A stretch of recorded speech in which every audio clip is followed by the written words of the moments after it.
하나님의 말씀을 봉독하겠습니다. 히브리서 11장 1절에서 12절까지의 말씀입니다. 신약성경 364면어가 있습니다.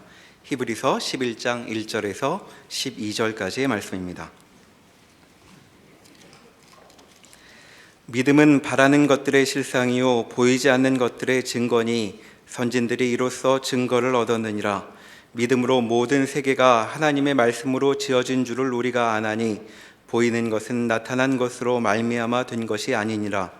믿음으로 아벨은 가인보다 더 나은 제사를 하나님께 드림으로 의로운 자라 하시는 증거를 얻었으니 하나님이 그 예물에 대하여 증언하심이라. 그가 죽었으나 그 믿음으로써 지금도 말하느니라. 믿음으로 에녹은 죽음을 보지 않고 옮겨졌으니 하나님이 그를 옮기심으로 다시 보이지 아니하였느니라.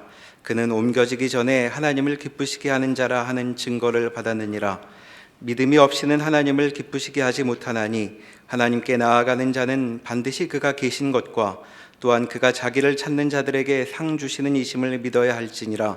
믿음으로 노아는 아직 보이지 않는 일에 경고하심을 받아 경외함으로 방주를 준비하여 그 집을 구원하였으니 이로 말미암아 세상을 정죄하고 믿음을 따르는 의의 상속자가 되었느니라. 믿음으로 아브라함은 부르심을 받았을 때에 순종하여 장래의 유업으로 받을 땅에 나아갈새 갈 바를 알지 못하고 나아갔으며 믿음으로 그가 이방의 땅에 있는 것 같이 약속의 땅에 거류하여 동일한 약속을 유업으로 함께 받은 이삭 및 야곱과 더불어 장막에 거하였으니 이는 그가 하나님이 계획하시고 지으실 터가 있는 성을 바랐음이라.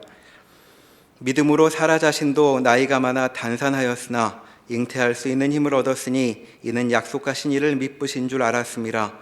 이러므로 죽은 자와 같은 한 사람으로 말미암아 하늘의 허다한 별과 또 해변의 무수한 모래와 같이 많은 후손이 생육하였느니라. 아멘. 히브리서 11장은 믿음장이라고 불려지는 믿음의 선조들을 나열하고 있습니다. 히브리서 11장은 히브리서에 나오는 것이고 여기서 믿음을 다루는 것은 히브리 교회가, 이 편지를 받은 교회가 지금 직면하고 있는 문제를 설명하기 위해서 등장하고 있는 것입니다. 백과사전을 찾듯이 믿음에 관한 설명을 여기에 다 담았다고 생각하시면 전혀 믿음에 관한 히브리서 11장에서의 믿음의 인용을 왜곡하게 됩니다. 이 서신은 초대교회에 예수를 믿은 히브리인들, 유대인들의 공동체에 보내진 서신이고 그들의 문제는 현실적으로 직면하고 있는 박해와 고난이었습니다. 그들은 자기네들이 받는 고난에 대하여 물론 이해할 수도 없고 그리고 굉장히 힘들고 우리가 뭘 잘못했을까? 왜 이런 고난이 있을까? 당연한 의심들이 생겼습니다. 이 서신을 보낸 저자는 그것이 잘잘못의 문제가 아니라 예수를 믿는 현실에서 당연히 겪어야 되는 과정이다. 이렇게 답을 하고 있는 것입니다. 그러니까 믿음으로 이겨라.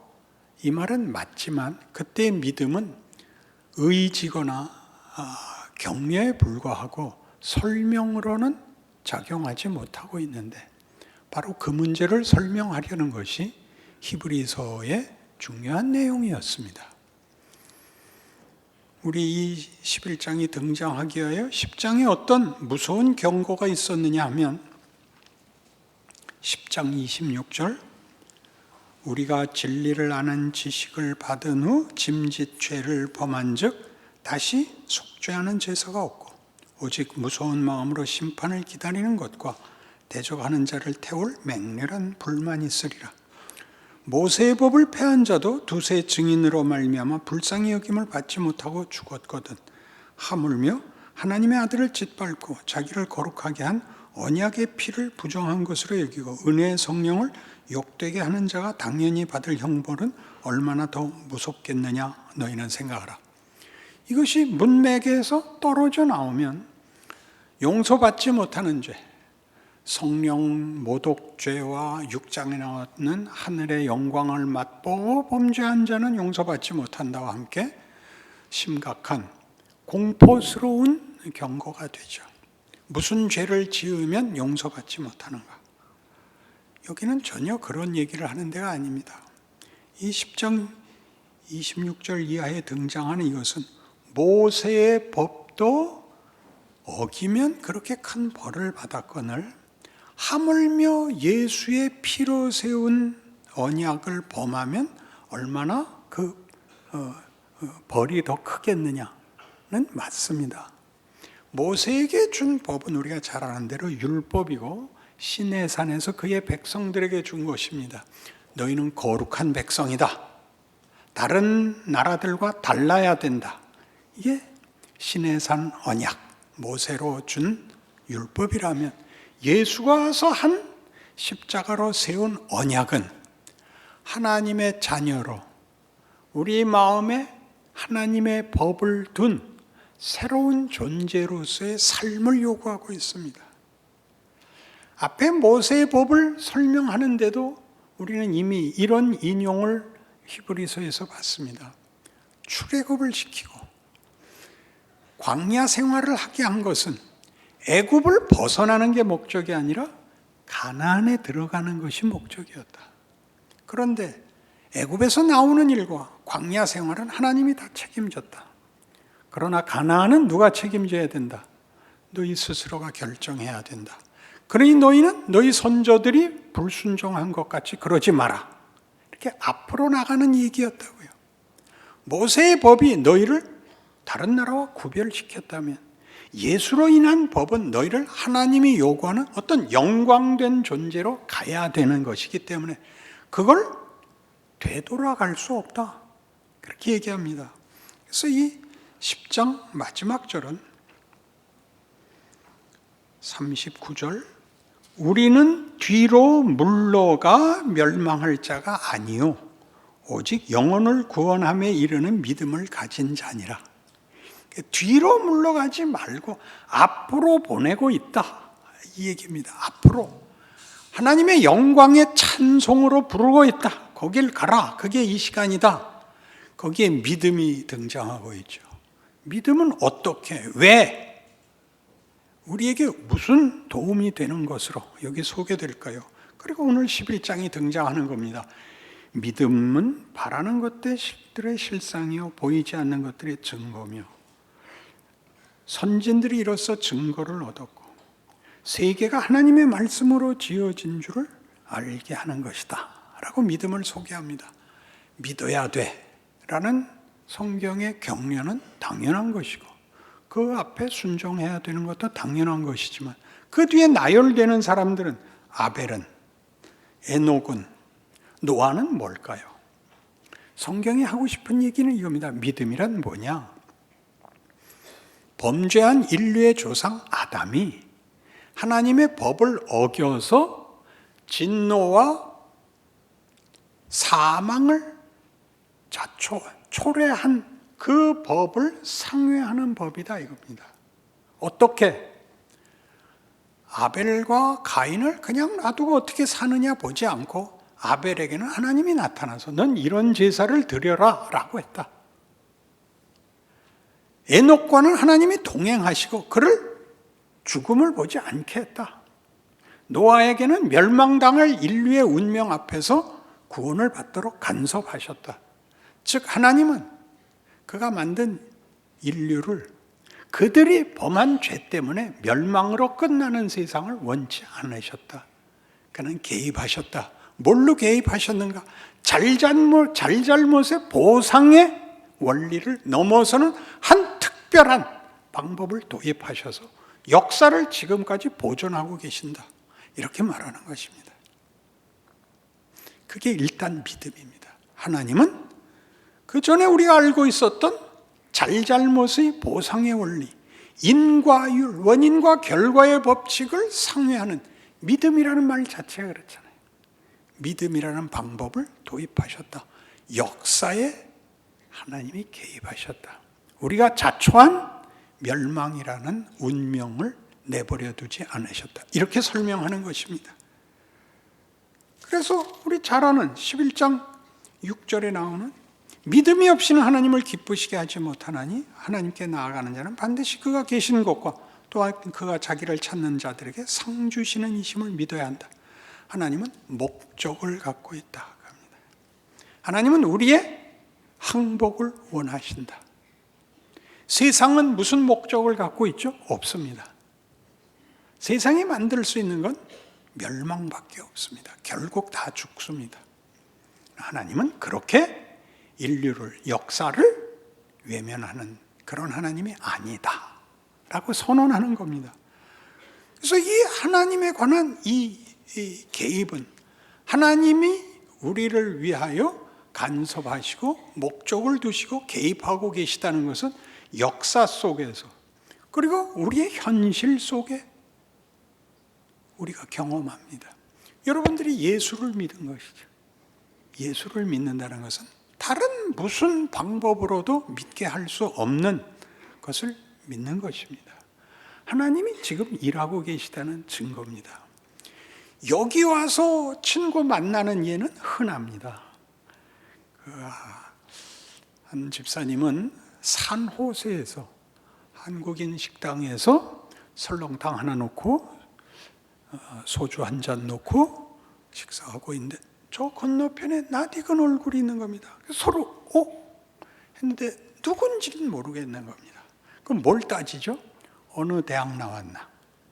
아닙니다. 어느 고등학교 나왔나? 아니고 군대 어디 있었나? 도 아니고 아무 걸 다 두셔도 아닌데 마지막에 남포교회가 됐죠.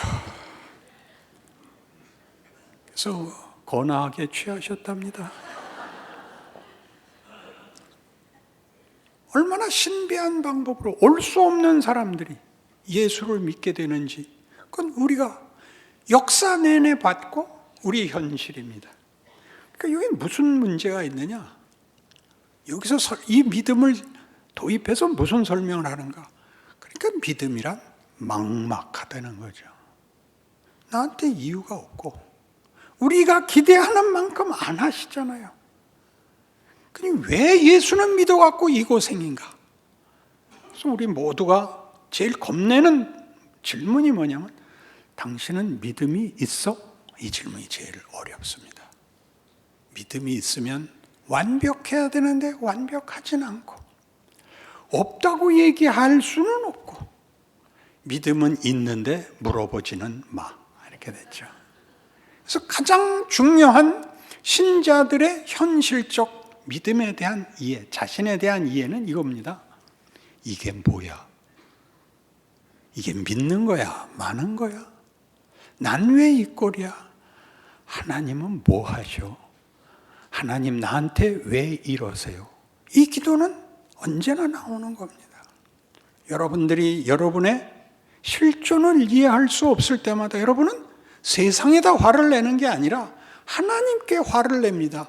왜요? 믿음이 우리의 이해와 기대와 알 수 없는 하나님의 재창조의 방법이요, 목적이요, 내용이기 때문입니다.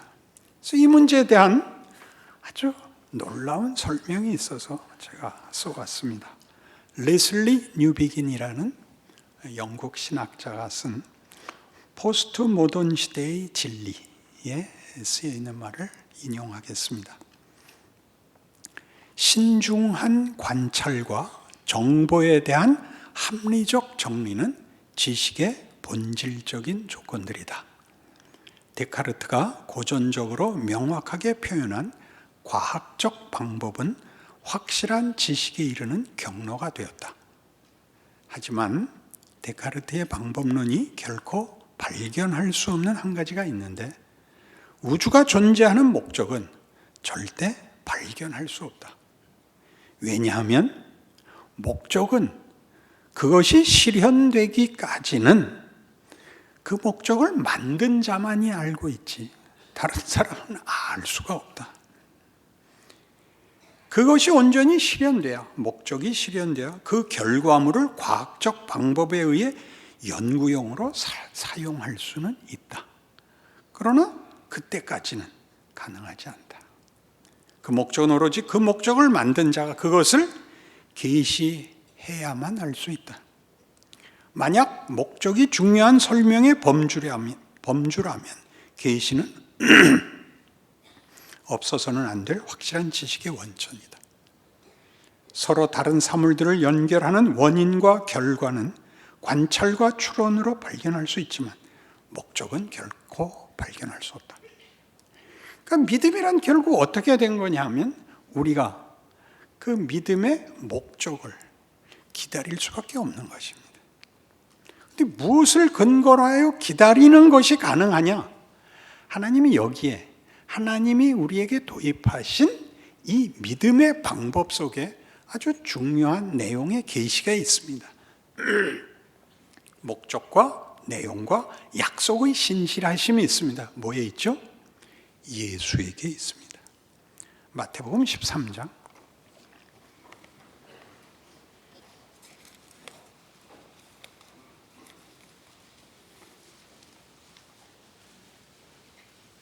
10 뿌리는 비유입니다. 마태복음 13장 10절 제자들이 예수께 나와 이르되 어찌하여 그들에게 비유로 말씀하시나이까? 대답하여 이르시되 천국의 비밀을 아는 것이 너희에게는 허락되었으나 그들에게는 아니 되었나니 무릇 있는 자는 받아 넉넉하게 되되 없는 자는 그 있는 것도 빼앗기리라. 그러므로 내가 그들에게 비유로 말하는 것은 그들이 보아도 보지 못하며 들어도 듣지 못하며 깨닫지 못함이니라.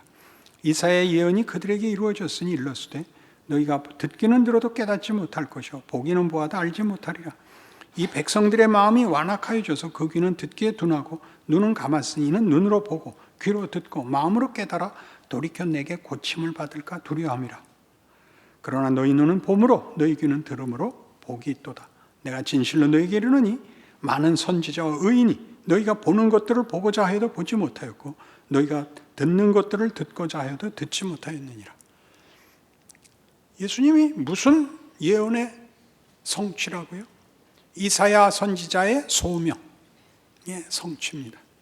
누가 우리를 위하여 갈고? 이사야 6장에 하나님이 물으십니다. 이사야가 내가 여기 있나이다. 나를 보내소서.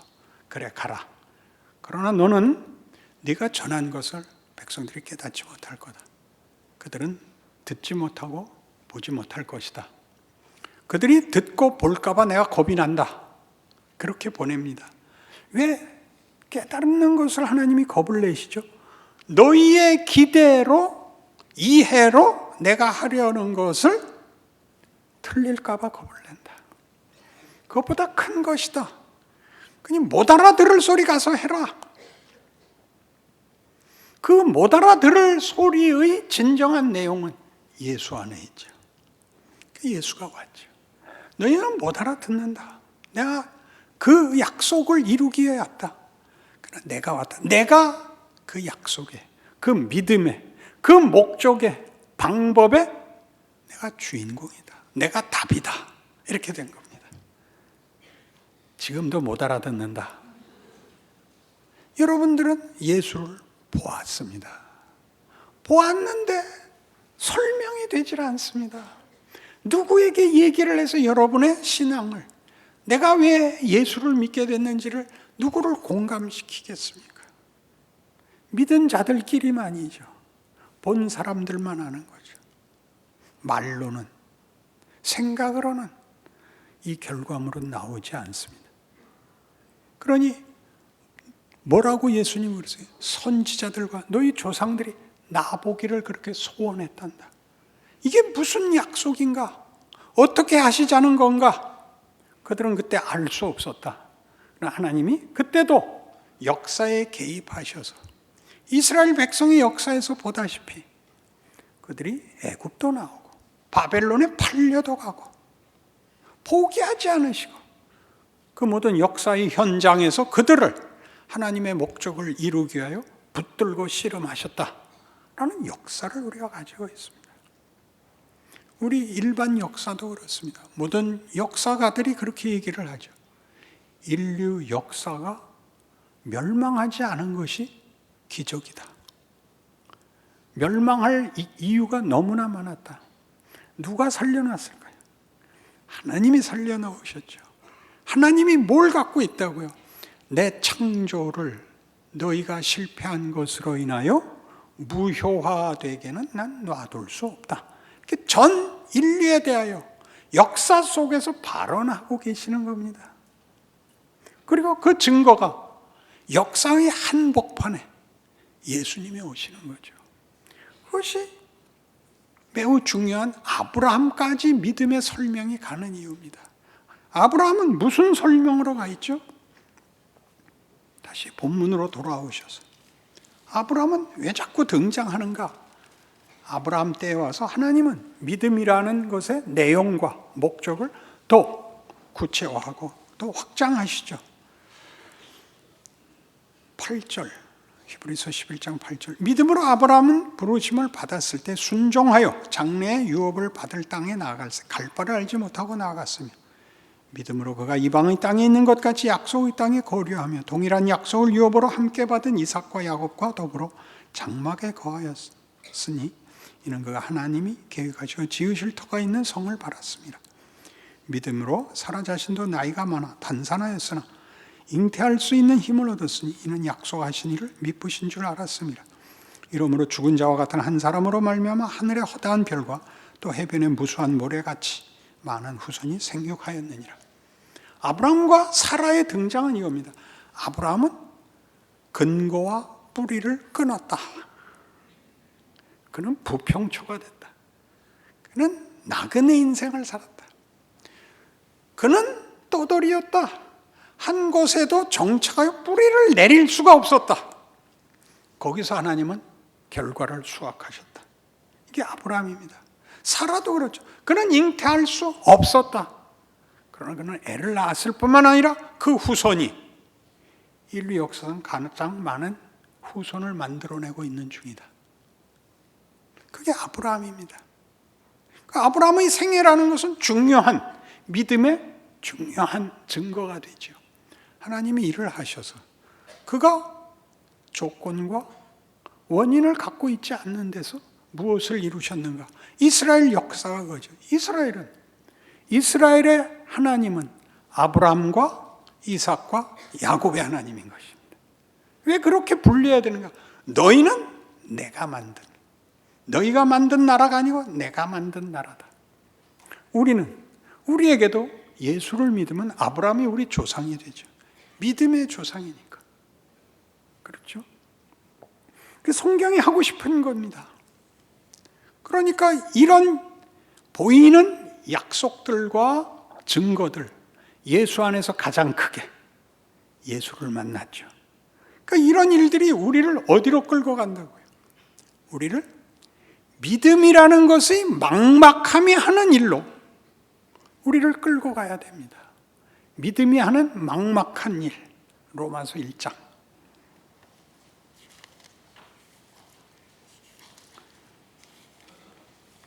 여러분 잘 아시는 16절. 내가 복음을 부끄러워하지 아니하노니 이 복음은 모든 믿는 자에게 구원을 주시는 하나님의 능력이 됩니다. 하나님의 능력입니다. 먼저는 유대인에게 그리고 헬라인에게로다. 그리고 그 다음 구절도 중요해요. 복음에는 하나님의 의가 나타나서 믿음으로 믿음에 이르게 하나니 기록된 바 오직 의인은 믿음으로 말미암아 살리라 함과 같으니라. 믿음으로 산다는 뭔가는 뭘까요? 우리는 믿음이 영웅적이어야 된다고 생각합니다. 당연히 그래야 됩니다. 믿음이 좋아야 합니다. 그러나 성경이 주장하는 것은 믿음은 하나님이 시작해서 우리로 항복하게 만드는 것입니다. 믿음은 은혜로 시작해서 책임을 만듭니다.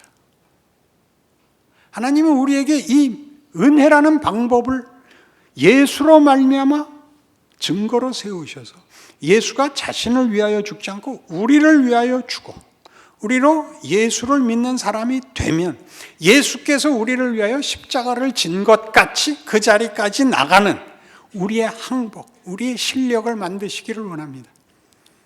여러분 잘 아는 제자도 마태복음 16장 24절이 뭐죠? 아무든지 나를 따르려거든 자기를 부인하고 자기 십자가를 지고 나를 쫓을 것이니라. 이건 어떤 지극함이나 진심이나 헌신 이런 단위로 메꿀 수 없습니다.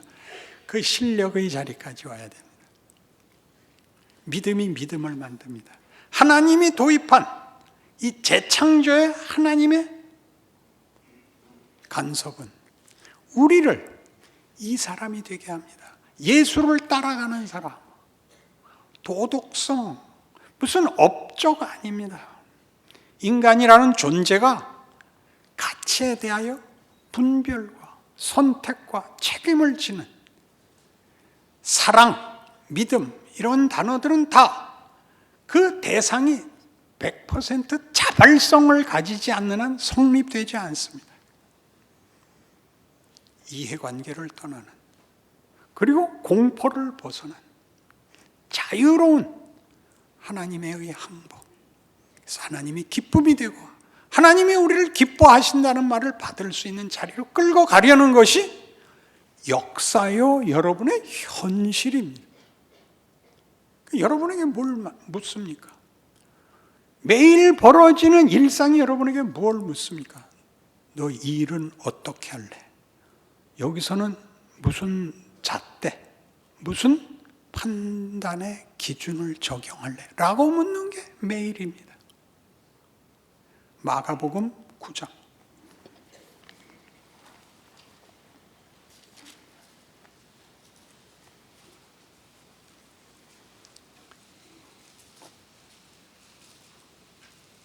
마가복음 9장 14절. 이에 그들이 제자들에게 와서 보니 큰 무리가 그들을 둘러싸고 서기관들이 그들과 더불어 변론하고 있더라. 온 무리가 곧 예수를 보고 매우 놀라며 달려와 문안하거늘 예수께서 물으시되 너희가 무엇을 그들과 변론하느냐? 무리 중에 하나가 대답하되 선생님 말 못하게 귀신 들린 내 아들을 선생님께 데려왔나이다. 귀신이 어디서든지 그를 잡으면 거꾸러져 거품을 흘리며 이를 갈며 그리고 파리해지는지라. 내가 선생님의 제자들에게 내쫓아달라 하였으나 그들이 능히 하지 못하도이다. 대답하여 이르시되 믿음이 없는 세대여 내가 얼마나 너희와 함께 있으며 얼마나 너희에게 참으리요. 그를 내게로 데려오라 하시매 이에 데리고 오니 귀신이 예수를 보고 곧 그 아이로 심히 경련을 일으키게 하는지라. 그가 땅에 엎드러져 구르며 거품을 흘리더라. 예수께서 그 아버지에게 물으시되 언제부터 이렇게 되었느냐 하시니 이르되 어릴 때부터이니이다. 귀신이 그를 죽이려고 불과 물에 자주 던졌나이다. 그러나 무엇을 하실 수 있거든 우리를 불쌍히 여기사 도와주옵소서. 예수께서 이르시되 할 수 있거든이 무슨 말이냐? 믿는 자에게는 능히 하지 못할 일이 없느니라 하시니 곧 그의 아버지가 소리를 질러 이르되 내가 믿나이다. 나의 믿음 없는 것을 도와주소서 하더라. 할 수 있거든이 무슨 말이냐? 이것만 외웠죠. 문맥에서 잘라내가지고 무슨 경우죠? 귀신 들린 자식을 고쳐달라고 온 어느 아버지의 비명입니다. 어떻게 예수를 만나죠? 믿음이 좋아서 만나지 않습니다. 자식이 귀신 들려서 귀신이 아무 때나 불에도 던지고 물에도 던지는데 안 찾아가 본 데가 어디 있겠습니까? 모든 용하다는 데를 다 돌고 돌아서 되지 않아서 결국 예수 앞에까지 왔습니다. 이 소문을 듣고 근데 마침 예수님은 변화산에 가셨고 제자들은 못 고칩니다. 예수님이 오셨답니다. 그러니 살려주십시오가 됐죠. 저 예수님이 왜 이렇게 되었느냐? 어릴 적부터 귀신이 들려서 얼마나 죽을 고비를 넘겼는지 모릅니다. 무엇이든지 할 수 있거든 좀 도와주십시오. 할 수 있거든이 무슨 말이냐? 믿는 자에게 능치 못할 일이 없느냐? 꾸중이 아닙니다. 딱 맞부딪혔죠. 뭐라 그랬다고요? 믿습니다. 그게 믿음이에요? 나의 믿음 없는 것을 도와주소서. 얼마나 감사한 고백이에요. 누가 여러분 보고 완벽한 믿음을 가지래요? 그건 시간이 걸려요. 그 전에 뭐가 여러분을 믿습니다로 끌고 간다고요? 현실이 끌고 가요. 자식이잖아요. 어떡할 거예요? 여러분 현실에 일어나는 모든 일이 여러분을 어디로 끌고 가요? 다 해봤죠. 계룡산에도 가고 안 가본 데가 어디 있어요? 문제가 해결되는 것이 아니잖아요. 예수를 만나야 되죠. 예수를 만나면 예수가 우리를 어디로 끌고 간다고요? 나를 따르려거든 자기를 부인하고 자기 십자가를 지고 나를 쫓을 것이니라. 여기서 우리가 무너지는 거죠. 잘못 믿었나? 내가 뭘 잘못했나? 아니요. 여러분, 현실의 도전이 하나님이 믿음이라는 방법으로 도전하여 여러분을 원래 창조 때에 목적했던 인간의 존엄성과 영광을 회복하시려고 작정하셔서 지금 여러분을 도전하는 현실인 것입니다. 하나님이 일하고 있습니다. 모세가 물었죠. 하나님을 만나고 하나님이 모세에게 내 백성을 구하려고 널 보낸다. 가서 내 백성을 구원해내라. 하나님 어떻게 일을 거꾸로 하십니까? 40년 전에 뭐하고 계셨습니까? 지난 40년 동안 이게 뭡니까? 나는 그냥 다 희망이고 옛날에 의욕이고 뭐고 다 없어졌습니다. 이제 와서 뭘 하려는 겁니까? 저 80입니다. 하나님 뭐라 그러셨다 그랬어요? 나는 하나님의 길을 중단하지 않는 하나님이니라. 하나님의 길을 중지한 적이 없느니라. 그 40년간 일했느니라. 너는 깊어졌느니라. 이제야 일할 수 있다. 여러분은 왜 여러분의 생애에 늘 희희낙낙해야 된다고 생각하시죠? 여러분, 형통할 때는 뇌가 출장 갑니다. 아시잖아요. 여러분을 못 살게 구는 것들이 쉬운 답에서부터 여러분을 끌어내립니다. 욥이 그랬잖아요.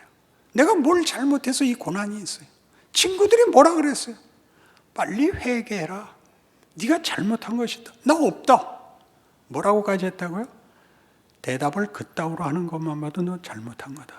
그래서 우리의 신앙은 훈련이 되지 않고 돌아가 십자가 밑에 가서 우는 게 전부가 됐고, 하나님, 내일보다 나은, 어제보다 나은 내일이 되게 하여 주옵소서. 저 그렇게 하겠습니다. 이런 용기, 이런 의욕, 이런 모험이 우리는 터붓이 되고 말았습니다.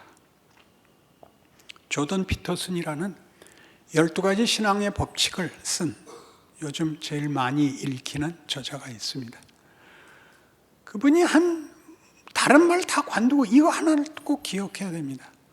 당신의 인생을 다른 사람과 비교하지 말고 어제 당신보다 오늘이 나은가 비교를 해라.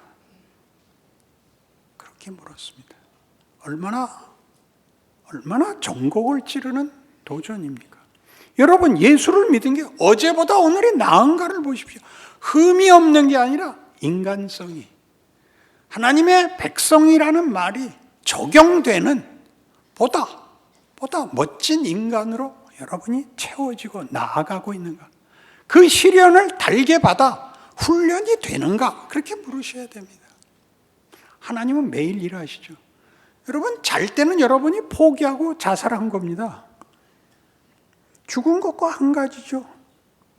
눈을 떠서 아침을 만나면 하나님이 오늘 하루 더 하자, 그렇게 깨우시는 겁니다.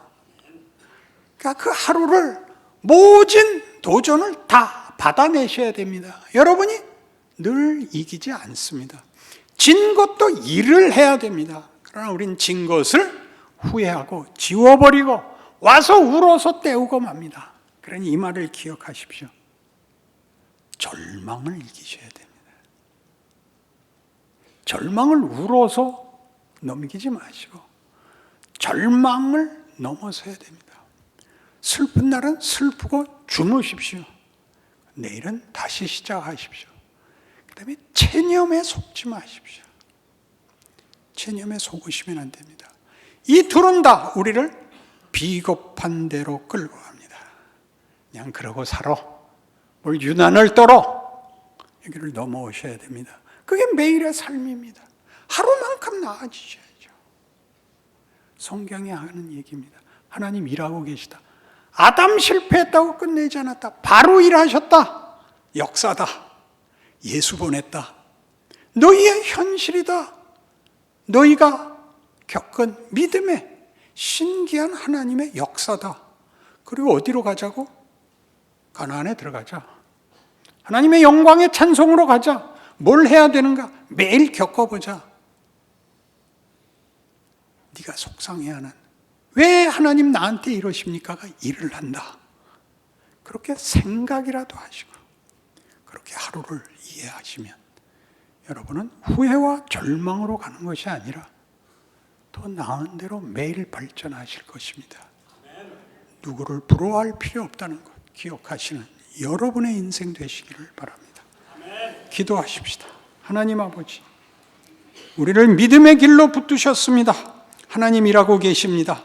우리가 아는 모든 기대, 이해, 그리고 만족을 벗어난 하나님의 기쁘신 뜻으로 부름받았으니 그 도전에 응하는 하루하루가 되어 하나님의 자녀라는 이름의 효력을, 예수를 믿는다는 고백의 기적을 우리 삶에 녹여내게 하시옵소서. 예수님 이름으로 기도합니다.